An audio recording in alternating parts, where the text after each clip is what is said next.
Bojack Horseman is a show that I began watching because I needed something on the side, some kind of comedic cartoon that I could watch before I fell asleep.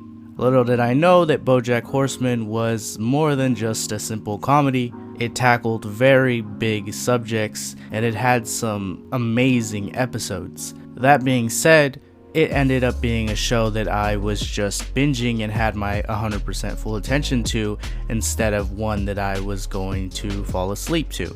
Now, Bojack Horseman deals with the big depression. Bojack Horseman is a depressed horse who just wants to be happy, but at the same time, Bojack is a toxic horseman who has bad habits and does shitty things to the people around him who just want the best for him. One of the darkest moments in this show, in my opinion, was the ending to the episode titled The Showstopper. In this episode, Bojack chokes one of his female co-stars, and at first it seems to be a part of the scene and everyone is watching, and they quickly realize that Bojack isn't in the right mental state and he is pretty much snapping. The scene gets extremely tense within seconds, and after he's pulled off the female co-star, he leaves his world to find a flight of stairs. Instead of seeing, say, God, he sees a giant inflatable of himself. Now, the giant inflatable represents Bojack at a size so big that he has no other choice but to face himself. He is out in the open and there is nowhere left to hide.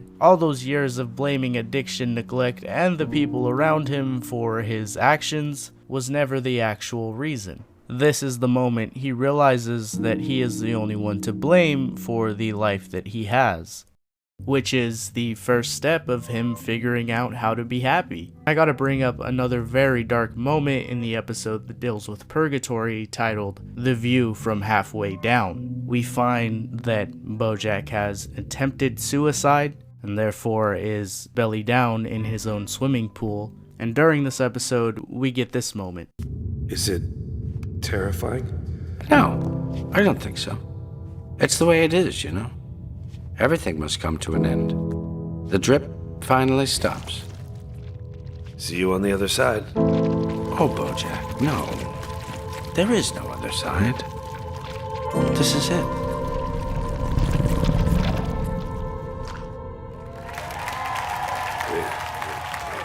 Confirming, at least to this show, that there is no afterlife, which of course makes Bojack's life that much more precious. So once Bojack is saved from his suicide attempt, I'm sure he will have a different outlook on how he wants to change and how he wants to live his life. Well then, very dark moments in a show about a talking animated horse. I mean, don't get me wrong, Will Arnett does a phenomenal job at bringing this character to life. This is no one-dimensional comedic character, this is a multi-layered animated horse. But I'm warning you right now, if you want a show that's gonna lift your spirits, my day was good. Yeah, maybe try a different animated show.